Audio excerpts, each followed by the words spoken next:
PWD assistant engineer exam date December മാസത്തിൽ വന്നിട്ടുണ്ട്. അപ്പോൾ നമുക്ക് ഒരുപാട് ദിവസങ്ങളൊന്നും ഇല്ല. അതുകൊണ്ട് തന്നെ എല്ലാവരും ഒരു കൺഫ്യൂസ് സ്റ്റേജിലാണ്. എങ്ങനെ പഠിക്കാൻ പറ്റും, പഠിച്ച് തീരാൻ പറ്റുമോ, അങ്ങനെ ഒരുപാട് ക്വസ്റ്റ്യൻസ് ഉണ്ട്.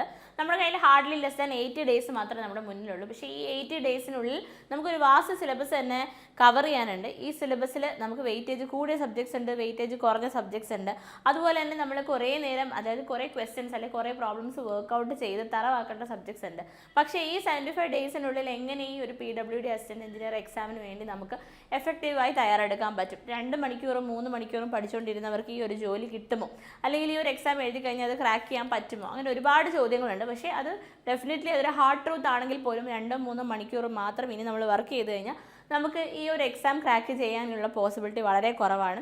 ഈ ഒരു റിയാലിറ്റി മനസ്സിലാക്കി കുറച്ചും കൂടി, അതായത് 6 to 8 hours വർക്ക് ചെയ്യാൻ തയ്യാറായി മാത്രം ഈ ഒരു പരീക്ഷ അഭിമുഖീകരിക്കാൻ നിങ്ങൾ തയ്യാറെടുത്ത് തുടങ്ങണം എന്നുള്ളതാണ് ആദ്യമായിട്ട് പറയാനുള്ളത്.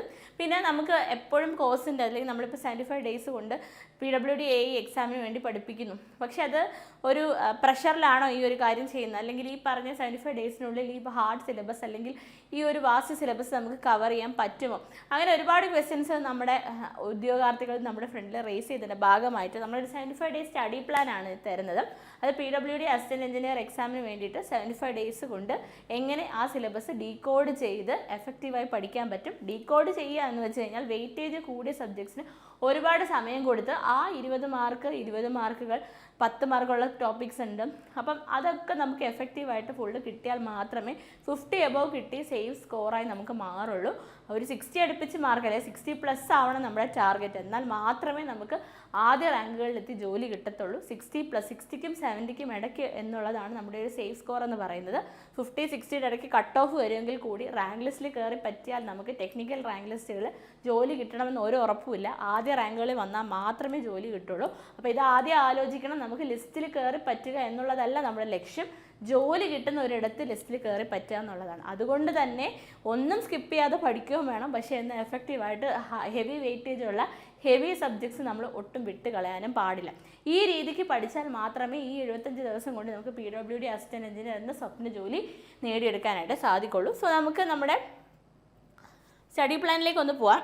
അപ്പോൾ ഞാൻ ഒരു 75 ഡേയ്സ് സ്റ്റഡി പ്ലാനാണ് ഇവിടെ നിങ്ങളുടെ ഫ്രണ്ടിൽ പ്രസൻറ്റ് ചെയ്യുന്നത്. അതിൽ ആദ്യത്തെ ആഴ്ച എന്ന് പറഞ്ഞു കഴിഞ്ഞാൽ നമുക്കറിയാം, നമുക്ക് RCCക്ക് 20 മാർക്ക് വെയിറ്റേജ് ഉണ്ട്.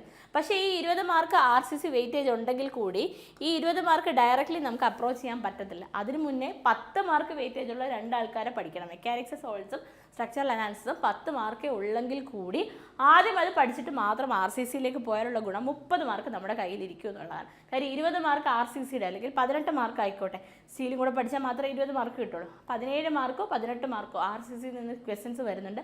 അതിൻ്റെ കൂടെ +10, ഈ 10 മാർക്ക്, അതായത് ഈ മെക്കാനിക്സ് ഓഫ് സോളിഡ്സിൻ്റെ സ്ട്രക്ചറൽ അനാലിസിസിൻ്റെ 10 മാർക്ക് 10ആയിട്ട് തന്നെ നിങ്ങൾക്ക് കിട്ടാൻ സാധ്യതയുള്ള 2 ടോപ്പിക്സ് ആണ്. നിങ്ങൾ 2020 ശേഷം നമുക്ക് ഇപ്പോൾ കഴിഞ്ഞ LSTD AE വരെയുള്ള ഏത് ക്വസ്റ്റ്യൻ പേപ്പർ എടുത്ത് നോക്കിക്കോളൂ, ഈ 10 മാർക്കും നിങ്ങൾക്ക് തെറ്റിക്കാൻ ചാൻസസ് വളരെ കുറവാണ്. മാത്രമല്ല ചോദിക്കുന്ന ചോദ്യങ്ങൾ വളരെ ഡയറക്റ്റാണ്, നിങ്ങൾക്ക് ഉത്തരം എഴുതാനും പറ്റും. സോ കുറച്ച് സമയം, ഒരാഴ്ച നമ്മൾ സ്പെൻഡ് ചെയ്ത് കഴിഞ്ഞാൽ ഈ 10 മാർക്ക് നമ്മുടെ കയ്യിൽ ഡെഫിനറ്റ്ലി വരും. പിന്നെ RCCയുടെ 17 മാർക്കാണ്. ആ RCCയുടെ 17 മാർക്ക് എന്ന് പറയുന്നത് നമുക്ക് കുറച്ചധികം കോഡുകൾ പഠിക്കുകയും റിപ്പീറ്റഡ് ആയിട്ട് ക്വസ്റ്റ്യൻസ് ചോദിക്കുന്നുണ്ട്. എന്നാലും നമ്മൾ ശ്രദ്ധിച്ച് പഠിച്ചു കഴിഞ്ഞാൽ ആ 20 മാർക്ക് നമുക്ക് കിട്ടും. സോ നിങ്ങളൊന്ന് ആലോചിച്ചു, 17 മാർക്കും, സോ 27 മാർക്സ് നമുക്ക് ഈ 3 സബ്ജക്ട്സ് പഠിച്ചാൽ കിട്ടും. അതുകൊണ്ട് തന്നെ ആദ്യത്തെ ആഴ്ച നമ്മൾ മെക്കാനിക്സ് ഓഫ് സോളിഡ്സും സ്ട്രക്ചറൽ അനാലിസിസുമാണ് ഇട്ടിരിക്കുന്നത്. അപ്പോൾ മെക്കാനിക്സ് ഓഫ് സോളിഡ്സിൽ stress strain hooke's law poisson's ratio, അതായത് ഫസ്റ്റ് സ്ട്രെസ് സ്ട്രെയിൻ ഇട്ടിരിക്കുകയാണ് Day 1. ഇനി സ്ട്രെസ് സ്ട്രെയിൻ നന്നായി തറവായ ഒരു ഉദ്യോഗാർത്ഥിയാണെങ്കിൽ ക്ലാസ് കണ്ട് Day 1 ഇരുന്ന് സമയം കളയരുത്. വീഡിയോ ക്ലാസ്സസ് സ്പീഡ് കൂട്ടിയിട്ട് കാണുകയോ അല്ലെങ്കിൽ റിവിഷൻ നോട്ട്സ് എടുത്ത് പഠിക്കുകയോ മാത്രം മതി. ഓൾറെഡി ഇതിൻ്റെ കോൺസെപ്റ്റ് അറിയാവുന്ന ആൾക്കാരാണെങ്കിൽ ജസ്റ്റ് ഫോർമുലയിലൂടെ പോയിട്ട് ഈ ദിവസം ഇതിൻ്റെ ക്വസ്റ്റ്യൻസ് വർക്കൗട്ട് ചെയ്യാനായിട്ട് എടുക്കുക. ബാക്കി സമയം ഡെഫിനറ്റ്ലി വരും. കാര്യം 6 മുതൽ 7 മണിക്കൂർ വരെ നമ്മൾ സ്പെൻഡ് ചെയ്യാൻ, രാവിലെ 3 മണിക്കൂറോ വൈകിട്ട് 3 മണിക്കൂറും എന്ന രീതിയിലാണ് സ്പെൻഡ് ചെയ്യുന്നതെങ്കിൽ പോലും അപ്പോൾ എന്താ ചെയ്യുക, അടുത്ത ടോപ്പിക്കിലേക്ക് പോകാം. ഇത് ഒരു ബിഗിനറിനെ ബേസ് ചെയ്തിട്ടാണ് ഞാൻ ഈ ഒരു സ്റ്റഡി പ്ലാൻ ഉണ്ടാക്കിയിരിക്കുന്നത്. ഓൾറെഡി എക്സ്പേർട്സ് ആയിട്ട്, അല്ലെങ്കിൽ ഓൾറെഡി കോൺസെപ്റ്റുകൾ പഠിച്ച് ഫോർമുലാസ് എല്ലാം പഠിച്ച് തയ്യാറാക്കി വെച്ചിരിക്കുന്ന ഉദ്യോഗാർത്ഥികളാണെങ്കിൽ ഇത്രയും സമയം ഒരു ദിവസം ഈ ഒരു ടോപ്പിക്കിന് വേണ്ടി സ്പെൻഡ് ചെയ്യേണ്ട ആവശ്യമില്ല. നിങ്ങളത് കട്ട് ഷോട്ട് ചെയ്തിട്ട് ബാക്കി ടോപ്പിക്സിലേക്ക് പോവുകയോ റിവിഷനിലേക്കോ നിങ്ങൾക്ക് പോവുകയും ചെയ്യാം. ഓക്കെ, ഇത് ഒരാഴ്ച എന്നുള്ളത് നിങ്ങൾക്ക് എന്ത് ചെയ്യാം, ഒരു 2 ദിവസത്തിനുള്ളിൽ നിങ്ങൾക്ക് ഈ റിവിഷൻ കംപ്ലീറ്റ് ചെയ്യാം, അല്ലെങ്കിൽ 3 ദിവസത്തിനുള്ളിൽ കംപ്ലീറ്റ് ചെയ്യാം, depending upon your level of preparation. Okay, അപ്പോൾ Day 1 നമ്മൾ സ്ട്രെസ് സ്ട്രെയിൻ പറയുന്നു, Day 2 SFD BMD അതിന് numericals, Day 3 bending stress shear stress, day 4 deflection of beams, day 5 columns, day 6 trusses energy method virtual work, day 7 indeterminate structures അതായത് moment distribution method, slope deflection method, day 8 ILD arches kani's method. ഇതോടുകൂടി 10 മാർക്കിൻ്റെ structural അനാലിസിസും നമ്മുടെ mechanics സോളിഡ്സും basics ഉൾപ്പെടെ നമ്മൾ പഠിക്കും. ഇനി day 9 to 20 അതായത് അടുത്ത ആഴ്ച നമ്മൾ ചെയ്യുന്നത് RCCയിലേക്ക് പോവുകയാണ്. RCCയിലേക്ക് പോകുമ്പോൾ വീണ്ടും ശ്രദ്ധിക്കുക, കഴിഞ്ഞ വീക്കിൽ നിങ്ങൾ നേരത്തെ തീർന്നിട്ടുണ്ടെങ്കിൽ ഫസ്റ്റ് വീക്ക് തന്നെ നിങ്ങൾക്ക് RCCയിലേക്ക് പോവാം. ഓക്കെ, ഓൾറെഡി പഠിച്ച ആൾക്കാരാണെങ്കിൽ അത് limit state method, IS codal provision, working stress method, limit state മെത്തേഡിൻ്റെ വേഴ്സസ് പറയുന്നുണ്ട്. ജസ്റ്റ് ഒന്ന് ഡിഫറൻസസ് അറിഞ്ഞിരിക്കുക. വർക്കിംഗ് സ്ട്രെസ് മെത്തേഡ് നമ്മുടെ സിലബസിൽ പറഞ്ഞിട്ടില്ല, സ്റ്റിൽ ജസ്റ്റ് അത് തമ്മിലുള്ള ഡിഫറൻസ് ഒന്ന് വായിച്ച് വെച്ചാൽ മതി. Then analysis of singly and doubly reinforced beam, shear strength, shear reinforcement, bond, development length, curtailment, torsion. ഇതൊക്കെ ഒരു ദിവസത്തേക്കൊന്നുള്ള ടോപ്പിക്ക് എന്ന് പറഞ്ഞിട്ടിരിക്കുന്നു. അതിൻ്റെ ക്വസ്റ്റ്യൻസ് കൂടെ ചിലവ്, അതായത് നിങ്ങൾ ക്വസ്റ്റ്യൻസ് ചെയ്യുമ്പോൾ ചെയ്യേണ്ട ലെവൽ ആദ്യം എന്ത് ചെയ്യുക, ആദ്യം നിങ്ങൾ SSCGയുടെ പ്രീവിയസ് ഇയർ ക്വസ്റ്റ്യൻസ് ചെയ്യുക, അതർ സ്റ്റേറ്റിൻ്റെ AE level JE level questions ചെയ്യുക, ദെൻ കേരള PSCയുടെ തന്നെ പ്രീവിയസ് ഇയർ AE ക്വസ്റ്റ്യൻസ് ചെയ്യുക, ESCയുടെ പ്രിലിംസ് ചെയ്യുക, ഗേറ്റിൻ്റെ 1 മാർക്ക് ക്വസ്റ്റ്യൻസ് ചെയ്യുക. ഈ 5 ലെവലിലെ ചോദ്യങ്ങൾ ഈ പറഞ്ഞ ഓർഡറിൽ തന്നെ ചെയ്യുക. SSCJ ഡിപ്ലോമ ലെവലിൽ ഒരു പരീക്ഷ ആയതുകൊണ്ട് ആദ്യം അതിൻ്റെ ചോദ്യങ്ങൾ ചെയ്യുന്നു. അതിനുശേഷം ഇന്ത്യയിലെ തന്നെ പല സ്റ്റേറ്റുകളുടെ AE എക്സാമിൻ്റെ ക്വസ്റ്റ്യൻ പേപ്പേഴ്സ് അടങ്ങിയ ബുക്ക്ലെറ്റ് യൂത്ത് കോമ്പറ്റീഷൻ ടൈംസ് നിങ്ങൾക്ക് അവൈലബിൾ ആയിരിക്കും. ആ ബുക്ക് നിങ്ങൾ വാങ്ങി അതിൻ്റെ ക്വസ്റ്റ്യൻസ് ചെയ്യുക. 400 ക്വസ്റ്റ്യനൊക്കെ ഒരു ടോപ്പിക്കിൽ നിന്ന് തന്നെ കിട്ടും. പിന്നെ അതിനുശേഷം നിങ്ങൾ സ്വിച്ച് ചെയ്യേണ്ടത് ESC നമ്മുടെ കേരള PSCയുടെ പ്രീവിയസ് ഇയർ ക്വസ്റ്റ്യൻസ് ചെയ്യുക. അപ്പോൾ നിങ്ങൾക്ക് വീണ്ടും കുറച്ചും കൂടി ഒരു സ്ട്രെങ്ത് കിട്ടും ആ ഒരു ടോപ്പിക്കിൽ നിന്ന്. അടുത്ത നിങ്ങൾ ചെയ്യേണ്ടത് ESCയുടെ പ്രിലിംസും and last but not the least ഗേറ്റിൻ്റെ 1 മാർക്ക് ക്വസ്റ്റ്യൻ മസ്റ്റായിട്ട് ചെയ്തിരിക്കണം. കാര്യം LSTD AE പേപ്പറിനകത്ത് ഗേറ്റിൻ്റെ ക്വസ്റ്റ്യൻസ് റിപ്പീറ്റ് ചെയ്ത് വന്നിട്ടുണ്ട്. അപ്പോൾ ഇത്രയും ലെവൽ 5 ലെവൽ ക്വസ്റ്റ്യൻസ് ചെയ്ത് കഴിഞ്ഞാൽ മാത്രമേ you can mark 1 topic as complete. അപ്പം മാത്രമാണ് ആ ഒരു ടോപ്പിക്ക് നമ്മൾ കംപ്ലീറ്റ് ആയിട്ട് മാർക്ക് ചെയ്യുന്നത്. ഓക്കെ, ഇനി നമുക്ക് അടുത്തത് curtailment of bar, 1 way slab, cantilever slab, 2 way slab, continuous slab, serviceability, reflection, cracking, then columns, short axial load വരുന്നത്, ties, helical reinforcement, uniaxial, biaxial bending, slender columns, footing retaining wall, water tank എല്ലാം നമുക്ക് ആ ദിവസം പഠിക്കാവുന്നതാണ്. Then day 21 to 26 എത്തും. നമുക്കപ്പോൾ നമ്മുടെ കയ്യിൽ 27 മാർക്കിനുള്ള കാര്യമായി. ഇനി ഫ്ലൂയിഡ് മെക്കാനിക്സ്, വാട്ടർ റിസോഴ്സസ്, സർവേയും മിക്സ് ചെയ്യുകയാണ്. ഇത് ഇത്രയും കൂടെ ചെയ്യുമ്പോഴാണ് നമുക്ക് 20 മാർക്ക് ടോട്ടൽ ആവുന്നത്. എന്തായാലും ഒരു 10 ഫ്ലൂയിഡ് മെക്കാനിക്സ്, വാട്ടർ റിസോഴ്സസ്, സർവേയും എസ്റ്റിമേഷനോട് ചേരുമ്പോഴാണ് നമുക്ക് 20 മാർക്ക് ആവുന്നത്. അപ്പോൾ ഏകദേശം 20 മാർക്കോളം വീണ്ടും നമുക്ക് എളുപ്പമുള്ള സബ്ജക്ട്സ് ആയതുകൊണ്ടാണ് ഇവിടെ പറഞ്ഞിരിക്കുന്നത്. ഫ്ലൂയിഡ് മെക്കാനിക്സ് ഒക്കെ പഠിക്കുക, അത്രയും നമുക്ക് ക്വസ്റ്റ്യൻസ് ചെയ്ത് കഴിഞ്ഞാൽ ആൻസർ കിട്ടാൻ സാധ്യതയുള്ള ന്യൂമറിക്കൽസ് വന്നാലും നമുക്ക് ചെയ്യാൻ പറ്റും. തിയറി ചിലപ്പം ഒരു സ്റ്റേറ്റ്മെൻറ്റ് ടൈപ്പ് വന്ന് നമുക്ക് അവിടെ ആൻസറിനകത്ത് ഓപ്ഷൻസിനകത്ത് കൺഫ്യൂഷൻ വന്നു കഴിഞ്ഞാൽ നമ്മളത് വിട്ടാനേ പറ്റും. പക്ഷേ ഫ്ലൂയിഡ് മെക്കാനിക്സിൻ്റെയൊക്കെ ഗുണമെന്ന് വെച്ചാൽ പ്രോബ്ലംസ് ആയിട്ട് നമ്മൾ ചെയ്ത് പഠിച്ചു കഴിഞ്ഞാൽ നമുക്ക് ചിലപ്പോൾ ചെയ്യുമ്പോൾ ഡയറക്റ്റ്ലി സബ്സ്റ്റിറ്റ്യൂട്ട് ചെയ്ത് ആൻസർ കിട്ടാൻ ചാൻസസ് കൂടുതലാണ്. സോ എപ്പോഴും rely on conceptual subjects rather than theoretical subjects. എന്തുകൊണ്ടാണെന്ന് വെച്ച് കഴിഞ്ഞാൽ വിശ്വസിക്കുക, നമുക്ക് പ്രോബ്ലം വന്നു കഴിഞ്ഞാലും ചെയ്യാൻ പറ്റും. പക്ഷേ തിയറി നമ്മൾ എങ്ങനെ വേണേലും കൊടുക്കാം. അത് നിങ്ങൾ പല ക്വസ്റ്റ്യൻ പേപ്പറിൽ നിങ്ങൾക്ക് നോക്കിക്കഴിഞ്ഞാൽ കാണാൻ പറ്റും. തിയറി നമ്മളെ കുടുക്കിയിട്ടേ ഉള്ളൂ. കാര്യം വെച്ച് കഴിഞ്ഞാൽ ഓപ്ഷൻസിൽ കൺഫ്യൂഷൻ ഉണ്ടായിരിക്കും. അതല്ലെങ്കിൽ with of the above statement is correct, statement type തരാം, മാറ്റ് ഫോളോയിങ് തരാം. പക്ഷേ നമ്മൾ ഭയങ്കര കൺഫ്യൂസ് ആയിട്ട് ഒരുപാട് സമയം നമ്മളവിടെ സ്പെൻഡ് ചെയ്യാനും നെഗറ്റീവ് മാർക്ക് അടിക്കാനും സാധ്യതയുണ്ട്. അതുകൊണ്ട് തിയറിയേക്കാൾ എപ്പോഴും റിലൈ ചെയ്ത് പഠിക്കാൻ പറ്റുന്ന കോൺസെപ്റ്റ് ഓറിയൻറ്റഡ് ആയിട്ടുള്ള സബ്ജക്ട്സ് ആണ്. അപ്പോൾ FMM, വാട്ടർ റിസോഴ്സും സർവേയും, ഫ്ലൂയിഡ്സിൻ്റെ pressure, buoyancy, flow, kinematics, flow through pipe, turbines, pump important ആണ്. ഹൈഡ്രോളിക് മെഷീൻസ്, പിന്നെ open channel flow, hydraulic jump, dimensional analysis, ഹൈഡ്രോളജിയിൽ basics, hydrography, irrigation method, surveying വരുമ്പോൾ ലെവലിംഗ്, കോണ്ടൂറിംഗ്, തിയോഡലൈറ്റ്, ട്രയാങ്കുലേഷൻ, പിന്നെ EDM, GPS, GIS, estimation, valuation. എസ്റ്റിമേഷനും കൂടെ ഞാൻ ഇവിടെ include ചെയ്തിട്ടുണ്ടെന്ന് പറഞ്ഞത് അതുകൊണ്ടാണ്. അപ്പോൾ സർവേയിങ്ങിൽ നമ്മൾ മോഡേൺ സർവേയിങ് പെട്ടെന്ന് പഠിച്ചു തരും. അതിൻ്റെ കൂടെ എസ്റ്റിമേഷനും കൂടെ ആ ദിവസം തന്നെ മാക്സിമം തീർക്കാൻ നോക്കാം. നിങ്ങൾ എങ്ങനെയെങ്കിലും, അതായത് ഒരുപാട് കാര്യങ്ങളുണ്ട്, മെഷർമെൻറ്റ് യൂണിറ്റ് ഉണ്ട്, പേയ്മെൻറ്റ് യൂണിറ്റ്. അപ്പോൾ ഇതിനകത്ത് ചിലപ്പോൾ നിങ്ങൾക്ക് ഈ പറഞ്ഞ ഫസ്റ്റ് ഫ്ലൂയിഡിൻ്റെ basic properties, buoyancy, flow, kinematics നേരത്തെ പഠിച്ചു തീർന്നിരിക്കാം. അപ്പോൾ അവിടെ വെച്ച് ഡേ 1 നിങ്ങൾ എസ്റ്റിമേഷൻ തുടങ്ങിക്കോളൂ, കുഴപ്പമില്ല. ഞാൻ പറഞ്ഞിരിക്കുന്നതെന്ന് വെച്ച് കഴിഞ്ഞാൽ ഈ വീക്കിൽ നിങ്ങൾക്ക് water resources, surveying, fluid mechanics, estimation തീർന്നിരിക്കണം. ഈ 20 മാർക്ക് ഈ ആഴ്ച കൊണ്ട് നമ്മൾ കവർ ചെയ്യണമെന്നുള്ളത്. അത് നിങ്ങൾക്ക് ഏത് ഓർഡറിൽ നിങ്ങളുടെ ഒരു പ്രിഫറൻസ് അനുസരിച്ചും ചെയ്യാവുന്നതാണ്. ഈ ഓർഡറിൽ തന്നെ ദിവസത്തിൽ പഠിക്കണമെന്നൊന്നും ഒരു നിർബന്ധവും ഇല്ല. ഓക്കെ, ഇനി അടുത്ത ബിൽഡിംഗ് മെറ്റീരിയൽസ്, ബിൽഡിംഗ് കൺസ്ട്രക്ഷൻ ആണ്. പാർട്ട് 1 ആണ് നമ്മൾ പറയുന്നത്. കൺസ്ട്രക്ഷൻ മാനേജ്മെൻറ്റ് ഇൻക്ലൂഡ് ചെയ്തിട്ട് timber, mortar, steel, modern materials, concrete, അതിനുശേഷം foundations, lintel, arches, flooring, roofing, door, window, ventilators, finishing, tall buildings, prefabrication, slip form, failures. ഈ 32ാമത്തെ ദിവസം ഒന്ന് നോട്ട് ചെയ്ത് വെക്കുക.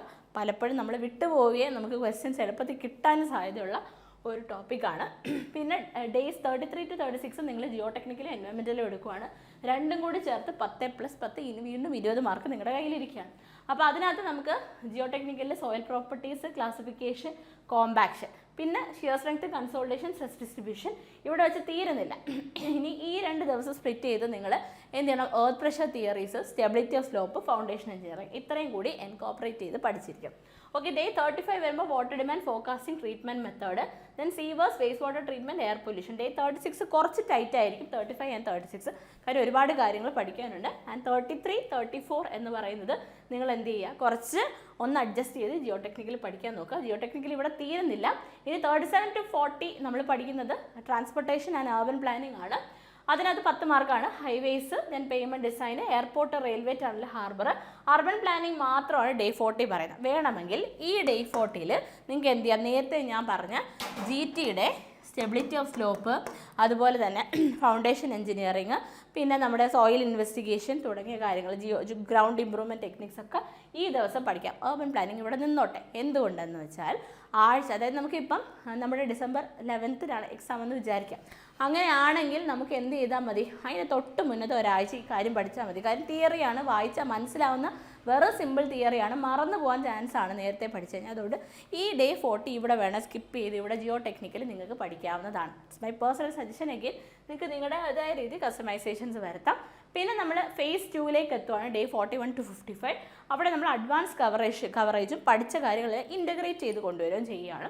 അതിൽ നമ്മൾ RCC വീണ്ടും വരുവാണ്. അവിടെ സർക്കുലർ സ്ലാബ്, വാട്ടർ ടാങ്ക്, പിന്നെ നമ്മുടെ പ്രീസ്ട്രെസ് കോൺക്രീറ്റിൻ്റെ basics, materials, systems of prestressing, loss of prestressed beam analysis, പിന്നെ സ്റ്റീൽ വരെയാണ്. സ്റ്റീൽ 3 ദിവസം 2 ദിവസം നമ്മൾ കൊടുത്തിട്ടുണ്ട്. ടിമ്പർ, കോമ്പോസിറ്റ് ബീം 1 ദിവസം. ടിമ്പർ 1 ദിവസം ഒന്നും വേണ്ട, ആക്ച്വലി പകുതി ദിവസം കൊണ്ട് തന്നെ നമുക്ക് ടിമ്പറിൻ്റെ കോഡ് പഠിച്ചെടുക്കാവുന്നതാണ്.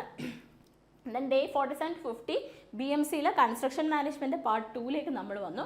അവിടെ construction planning and scheduling, disputes, ethics and safety, quality and management, retrofitting, failures നമ്മൾ നേരത്തെ പഠിച്ചത് റിവൈസ് ചെയ്യാൻ ഞാൻ പറഞ്ഞത് ഇമ്പോർട്ടൻ്റ് ആണ്. നമ്മൾ വിടാൻ ചാൻസ് ഉണ്ടായതുകൊണ്ട് വീണ്ടും നിങ്ങൾക്ക് കൂടി ഞാനിവിടെ റിവിഷൻ കൊടുത്തിട്ടുണ്ട്. ഇനി നിങ്ങളൊരു കാര്യം ആലോചിക്കുക, ഈ വീക്ക് നിങ്ങൾ നോക്കിയ ഫുള്ള് തിയറിയാണ്. അപ്പോൾ വേണമെങ്കിൽ നിങ്ങൾക്ക് ഈ ക്വാളിറ്റി ആൻഡ് മെറ്റീരിയൽ മാനേജ്മെൻറ്റ് പഠിക്കുന്ന ദിവസം ഫോർ എക്സാമ്പിൾ പറയാം, ആ ദിവസം കുറച്ച് RCCയുടെ ക്വസ്റ്റ്യൻസ് വീണ്ടും അവിടെ ചെയ്യാം, സ്റ്റീലിൻ്റെ ക്വസ്റ്റ്യൻസ് ചെയ്യാം. അപ്പോൾ ഈ ദിവസങ്ങളിലെല്ലാം തിയറി മാത്രമുള്ള ദിവസങ്ങളിൽ പഠിച്ച കാര്യങ്ങൾ വീണ്ടും റിവൈസ് ചെയ്യാനായിട്ട് എടുക്കാവുന്നതാണ്. പിന്നെ നിങ്ങൾ പഠിച്ച് തീരുന്നതിനനുസരിച്ച് പഴയ കാര്യങ്ങൾ റിവൈസ് ചെയ്തുകൊണ്ടേയിരിക്കണം. ഇനി 51 മുതൽ 55ാമത്തെ ദിവസം വരെ നമ്മൾ പ്രീവിയസ് ഇയർ ക്വസ്റ്റ്യനും ഷോർട്ട് നോട്ട്സും, അതായത് നമ്മൾ മുന്നേ ഉള്ള ദിവസങ്ങൾ ഉണ്ടാക്കിയ ഷോർട്ട് നോട്ട്സ് റിവൈസ് ചെയ്യുന്ന ഒരു സ്റ്റേജാണ്. അതായത് RCCയുടെ അതുപോലെ തന്നെ നമ്മുടെ സ്ട്രെങ്ത് ഓഫ് മെറ്റീരിയൽസ് ആണ് ഉദ്ദേശിച്ചത്. പ്രീവിയസ് ഇയർ ക്വസ്റ്റ്യൻസ് ചെയ്യുക. ഡേ 52-ൽ എങ്ങനെ കോമ്പിനേഷൻ കൊടുക്കാട്ടോ, ഞാൻ എൻ്റെ ഒരു ഇഷ്ടത്തിന് കൊടുത്തതാണ്.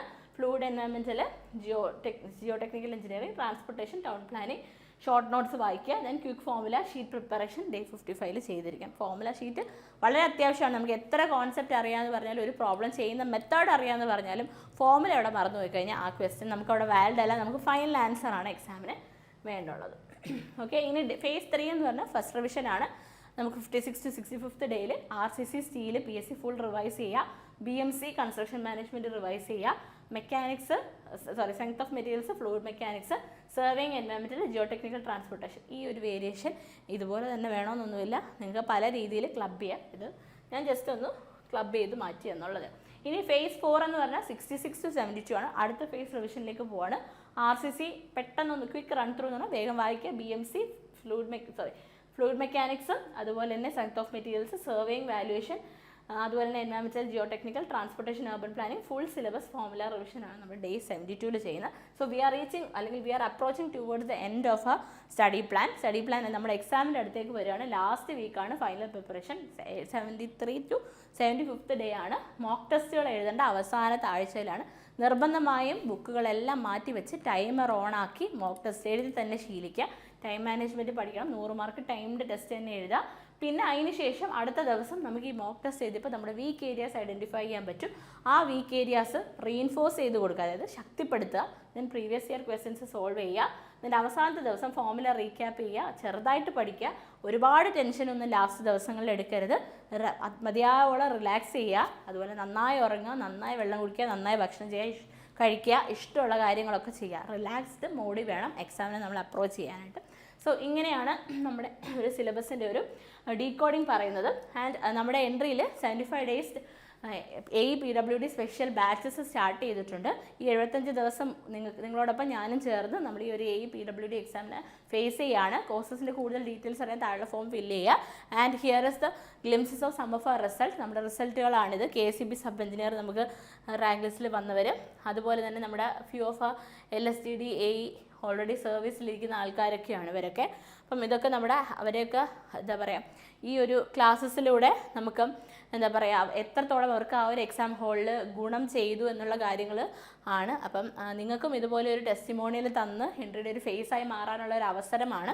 അപ്പോൾ അത് മാക്സിമം യൂട്ടിലൈസ് ചെയ്യുക. മാത്രമല്ല നമുക്ക് RRBJക്ക് മോർ ദാൻ 23+ ക്വാളിഫൈഡ് യൂസേഴ്സ്, അതുപോലെ തന്നെ നമുക്കിപ്പോൾ successfully DV and medical complete ചെയ്ത യൂസേഴ്സ് ഉണ്ട്.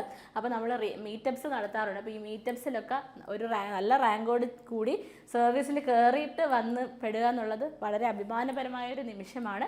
ഇങ്ങനെയുള്ള ഹാപ്പി ഫേസ് കാണുന്നതാണ് നമ്മുടെയും ഒരു സന്തോഷം എന്ന് പറയുന്നത്. സോ നിങ്ങളുടെ നല്ലൊരു റിസൾട്ടിന് വേണ്ടിയിട്ട് നിങ്ങൾ പകുതി ചെയ്യുക, പകുതി നമ്മൾ ചെയ്യുകയാണ്. നമ്മുടെ ഫേമസ് ഹോർഡിങ്സ് പോലെ ഹോർഡിങ്സ് നിങ്ങൾ കണ്ടിട്ടുണ്ടാകും റോഡിലൊക്കെ എൻട്രിയിൽ ഞാൻ പാതി എൻട്രി പാതി. അതുപോലെ എൻട്രിയുടെ പകുതി ഭാഗം നമ്മൾ ചെയ്തു തരും, ബാക്കി പകുതി ഭാഗം നിങ്ങളും കൂടെ വർക്ക് ചെയ്യാൻ തയ്യാറാണെങ്കിൽ അടുത്ത റാങ്ക് ഹോൾഡേഴ്സ് മീറ്റപ്പ് അല്ലെങ്കിൽ അടുത്ത സക്സസ് സ്റ്റോറി നിങ്ങളുടേതായി മാറും. സോ ആത്മാർത്ഥമായി പഠിച്ചു തുടങ്ങുക. Thank you.